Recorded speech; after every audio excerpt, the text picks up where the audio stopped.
আসসালামু আলাইকুম। বিনোদন বাংলায় আপনাদের সবাইকে অনেক অনেক শুভেচ্ছা। সাফ আন্ডার-20 উইমেন্স ফুটবল চ্যাম্পিয়নশিপ 2025 যেটা বাংলাদেশ চ্যাম্পিয়ন হয়ে তাদের শিরোপা ধরে রাখতে সক্ষম হয়েছে।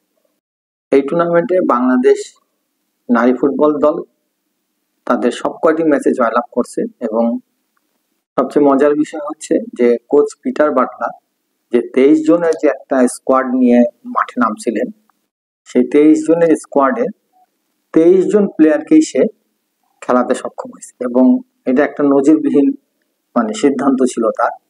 বলতে পারেন যে বাংলাদেশের ফুটবলের ইতিহাসে এইরকম ঘটনা আগে ঘটেনি যে একটা 23 জনের একটা স্কোয়াড নিয়ে একটা টুর্নামেন্টে অংশগ্রহণ করা এবং 23 জন প্লেয়ারকেই গেম টাইম দেওয়া। এবং এর মধ্যে বলতে পারেন সবচেয়ে কম যে গেম টাইম পাইছে যে প্লেয়ারগুলা, তারা 45 মিনিটসের একটা গেম টাইম পাইছে। তার মানে একটা হাফ খেলার সুযোগ পাইছে। পিটার বাটলারের পক্ষেই সম্ভব। আমাদের দেশের উপর যারা আছেন তারা সচরাচর এই যেই জিনিসটা করেন সেটা হচ্ছে তারা চান যখন তারা ম্যাচ জয়লাভ করতে 4 গোল 5 গোল 6 গোল, তারা চান যে আরো বড় ব্যবধানে আমরা জয়লাভ করি এবং এইটা একটা হিস্ট্রিতে লেখা থাক যে অমুক কোচের আন্ডারে আমরা অমুক টিমকে এত গোলে হারাইছিলাম। কিন্তু পিটার বাটলার এইগুলার ধার ধারে না। ওনার কথা হচ্ছে আমি ডেভেলপমেন্টের জন্য আসছি এবং ডেভেলপমেন্টের জন্য আমার যা করা দরকার, আমার কাজ হচ্ছে প্রত্যেকটা মেয়েকে দেখা, ইন্ডিভিজুয়ালি দেখা এবং এটার জন্য আমি প্রত্যেককে গেম টাইম দিব। এর মধ্যে যারা ভালো খেলবে তারাই সামনের দিকে আগায় যাবে এবং তিনি তার কথাটাও রাখছে। অর্থাৎ সবচেয়ে কম যে মেয়েটা গেম টাইম পাইছে সে 45 মিনিটের গেম টাইম পাইছে। তার বুঝতে পারেন যে সে কতটা সাহসিক সিদ্ধান্ত নিছে। এবং আমরা সচরাচর দেখি যে 23 জন বা 22 জনের যে স্কোয়াড থাকে, এই স্কোয়াডে 3 নম্বর গোলকিপার যেটা থাকে, ফার্স্ট গোলকি, সেকেন্ড গোলকি বা থার্ড গোলকি, যেটা থার্ড গোলকির পক্ষে মাঠে নামার কোনো সুযোগই থাকে না। কিন্তু এইখানে পিটার বাটলার যে কাজটা করছে যে 3 নম্বর যে গোলকিপারটা ছিল তাকে 90 মিনিট খেলাইছে। শ্রীলঙ্কা এবং বাংলাদেশের যে সেকেন্ড ম্যাচটা ছিল, এই সেকেন্ড ম্যাচে থার্ড গোলকিপার 90 মিনিট পুরা সম্পূর্ণ 90 মিনিট খেলা আসছে। একটা কোচ তার খেলোয়াড়দেরকে মাঠে যেটা প্রশিক্ষণ করান সেটা মাঠে তারা কতটা এক্সিকিউট করতে পারতেছে সেই জিনিসটা দেখার জন্য সে কিন্তু তার ফার্স্ট বা সেকেন্ড চয়েসকেই সে কিন্তু রাখে না। এর বাইরেও যারা আছে তাদেরকেও সে সুযোগ দেয় যে তোমাদের কাছেও সুযোগ আছে, চাইলে তোমরাও সামনের দিকে চলে আসতে পারো, তোমার স্কিল দেখায়। আরো একটা বিষয় আলোচনা করা দরকার, সেটা হচ্ছে এই 23 জনের স্কোয়াডটাকে উনি কিন্তু 3টা ভাগে বিভক্ত করে ফেলছেন, এ বি সি, এবং এই 3টা ভাগের ক্যাপ্টেনও 3 জন ছিল। এ ধরে নিতে পারেন আফ্রিদার নেতৃত্বে যে টিমটা খেলছে, যেটা নেপালের এগেনস্টে খেলছে, ধরে নিতে পারেন সেটা এ টিম ছিল। এবং ভুটানের এগেনস্টে যেই টিমটা খেলছে, এই 23 জন যে স্কোয়াডের মধ্যে স্টার্টিং 11-এ ভুটানের এগেনস্টে যারা খেলছে সেটা বি টিম ছিল। এই কারণে যে ওই ম্যাচে ক্যাপ্টেনশিপ করছে নবীরন, ডিফেন্সে 2 নম্বর জার্সি পরে খেলে নবীরন ক্যাপ্টেনশিপ করছে। এবং সি গ্রুপ যেটাকে আমি বলতে চাইছি যে সেই সি এর ক্যাপ্টেন্সি ছিল সুরমা জান্নাত। তো একটা টিমকে 3টা ভাগে বিভক্ত করা এবং প্রত্যেকটা মেয়েকে গেম টাইম দেওয়া, এটা 4টিখানি কথা। আমি আগেও বলছি যে এই সাব চ্যাম্পিয়নশিপটা এটা বাংলাদেশের জন্য একটা আশীর্বাদ হিসাবে ছিল, বাংলাদেশ আন্ডার-20 টিমের জন্য। কারণ আন্ডার-20 যে টিমটা আছে এরা কিন্তু সাধারণত প্র্যাকটিস ম্যাচ খেলার কোনো সুযোগই থাকে না। আপনি অন্যান্য দেশেরও যদি আন্ডার-20 টিমগুলাকে দেখেন তারা কিন্তু প্র্যাকটিস ম্যাচ খেলতে পারে না। এই টিমও, আমাদের টিমও প্র্যাকটিস ম্যাচ খেলার কোনো সুযোগ ছিলই না বলতে পারে।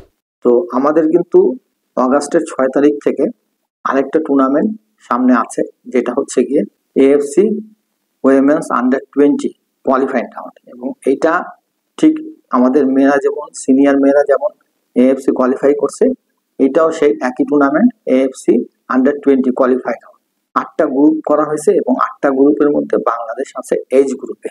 এবং বাংলাদেশের গ্রুপের সবচেয়ে শক্তিশালী এবং বাংলাদেশের প্রবল প্রতিপক্ষ হচ্ছে শক্তিশালী সাউথ কোরিয়া, এবং অপর 2টা টিম হচ্ছে তিমুর লিস্টে এবং স্বাগতিক লাওস। তো লাওস এবং তিমুর লিস্টের সাথে আমরা ইনশাল্লাহ জিতে যাব, কিন্তু দক্ষিণ কোরিয়ার সাথে খুব টাফ হয়ে যাবে ম্যাচ। টাফ কি আমরা যত কম বলে হারতে পারি under 20 women's Asia cup qualifying যেটা আছে সেটা নিয়ে আমি আরেকটা প্রোগ্রাম করবো ইনশাল্লাহ, হ্যাঁ রিসেন্ট করব। তো এখন যেটা সাফের ব্যাপারে আলোচনা করতেছিলাম সেটা হচ্ছে যে এই সাফটা ছিল আমাদের মেয়েদের জন্য আশীর্বাদ। কারণ ওই টুর্নামেন্টটা যে আমরা খেলতে যাব, প্র্যাকটিস ম্যাচের কোনো সুযোগই ছিল না। আমরা এখানে 6টা ম্যাচ খেলার সুযোগ পাইছি এবং এই 6টা ম্যাচে পিটার বাটলার তার টিমটাকে একেবারে মোটামুটি কোথায় কোথায় সমস্যা আছে এই সমস্যাগুলা সে বের করে ফেলছে এবং কাকে কোন পজিশনে খেলাইতে হবে সেইটাও মোটামুটি সে ঠিক করে ফেলছে। এবং সবচেয়ে অবাক করার মতো বিষয় হচ্ছে গিয়ে যে উনি কিন্তু 2-3টা এমন মানে চেঞ্জ আনছে, যেমন ধরেন পূজা নামে একটা মেয়ে আছে, উনি মেয়েটা রাইট উইং পজিশনে খেলে, সেই পূজাকে সে রাইট ব্যাক পজিশনে খেলাইছে এবং সে রাইট ব্যাক পজিশনেই সে কিন্তু ক্লিক করছে, যথেষ্ট ভালো খেলছে এবং সে তার জায়গাটা মোটামুটি পাকাপোক্ত করে ফেলছে। ঠিক একইভাবে বাংলাদেশে এই সাব আন্ডার 20 চ্যাম্পিয়নশিপে যে নবীরন যে খেলছে সেন্ট্রাল ডিফেন্সে আফিদার সাথে, নবীরন কিন্তু মিডফিল্ডের প্লেয়ার, মাঝ মাঠে খেলে, কিন্তু নবীরনকে কোচ নিয়ে এসে সেন্ট্রাল ডিফেন্সে খেলাইছে। নবীরন নিজের স্টেটমেন্ট যে আমাকে কোচ বলছে যে তুমি ডিফেন্সে ভালো করতে পারো না, তুমি ডিফেন্সে খেলো। সে ডিফেন্সে আসছে এবং ডিফেন্সে কোথায় কোন জায়গায় কিভাবে কি করতে হবে এই জিনিসগুলা উনি জাস্ট বুঝাই দিছে এবং তারপরে নবীরন যে পারফরমেন্স দিছে এটা আপনারা দেখলেন। কিছু কিছু জায়গায় আমি তো বলবো যে নবীরন বলতে পারেন যে আফিদার চাইতেও বেটার পারফরমেন্স করছে। আমাদের সামনে যে ম্যাচটা আছে ওইটাই হচ্ছে মূল। লাস্ট ইয়ারও তো আমরা 2023-এ আমরা চ্যাম্পিয়ন হয়েছি, তবে যৌথ চ্যাম্পিয়ন ছিলাম ইন্ডিয়ার সাথে। সেই টুর্নামেন্টে আমরা খুব যে একটা ভালো খেলছি তা না, সেই টুর্নামেন্টে আমাদের কোচ ছিলেন সাইফুল বারু টিটু। তো টিটুর নেতৃত্বে আমরা যে খেলাটা খেলছি আপনারা ইউটিউবে যে দেখবেন, খুব কিন্তু ভালো একটা ফুটবল আমরা খেলতে পারিনি। তো এবার যে আমরা ফুটবলটা খেলছি অন্যান্য টিমেদের মানে অন্য যে টিমগুলো ছিল নেপাল, শ্রীলঙ্কা, ভুটান, তাদের চেয়ে আমাদের টিমের মানে বিস্তার ফারাক ছিল। এবং প্রথম যে ম্যাচটা আমরা নেপালের সাথে 3-2-এ জিতছি সেই ম্যাচে কিন্তু আরো অনেক বড় ব্যবধানে জিততে পারতাম।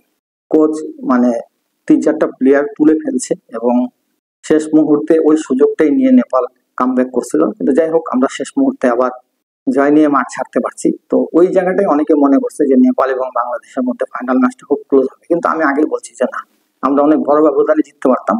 কোচ 2-1টা ভুল করে ফেলছে ওই জায়গায়, মানুষ তো ভুল হইতে পারে, সবসময় যে তার ডিসিশন কারেক্ট হবে এমন তো কোনো কথা না। তো ওই জায়গাটাইতে একটু আমরা পিছাই গেছিলাম। তো ওই সুযোগ আর কোচ দেয় নাই, সেকেন্ড লেগে এসে ওই সুযোগটা নেপালকে দেয় নাই। এবং আমি আগেই বলছি যে দুইটা টিমের মধ্যে অনেক ফারাক আছে, আমরা অনেক বড় ব্যবধানে ফার্স্ট লিগে জিততে পারতাম।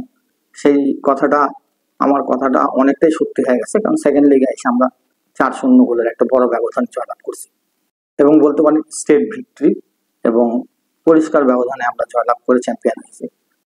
কোচ আগেই বলে দিচ্ছে যে আমার কাছে এই সমস্ত জয় কোনো মানে রাখে না, আমি আসছি ডেভেলপমেন্টের জন্য, আমি ডেভেলপমেন্ট করব। এবং এএফসি চ্যাম্পিয়নশিপের জন্য এই যে ওনার পরীক্ষা নিরীক্ষা এটা আমাদের অনেক কাজে লাগছে এবং আমার বিশ্বাস যে আমরা এএফসি চ্যাম্পিয়নশিপ এজ গ্রুপে যে আছি কোয়ালিফাই করতে পারবো কিনা, তবে আমরা কোয়ালিফাই করার মানে 90% চান্স আছে। কিভাবে চান্স আছে সেটা আমি আপনাদেরকে জানাই দেবো ইনশাআল্লাহ। এবং জুলাইয়ের 29 তারিখে বাংলাদেশ উইমেন্স ন্যাশনাল টিমটা আছে যারা কোয়ালিফাই করছে, যারা সদ্য সমাপ্ত এএফসি কোয়ালিফাইং রাউন্ডে জয়লাভ করে ফাইনাল রাউন্ড খেলার যোগ্যতা অর্জন করছে। 29শে জুলাই আমরা এটা ফাইনালি জানতে পারবো। তো তখন ওইটার উপরে আরেকটা প্রোগ্রাম ইনশাল্লাহ করব। তো আজকের মতো আপনাদের সবার কাছ থেকে বিদায় নিচ্ছি, ইনশাল্লাহ খুব তাড়াতাড়ি আপনাদের সাথে দেখা হবে। আসসালামু আলাইকুম ওয়া রাহমাতুল্লাহ।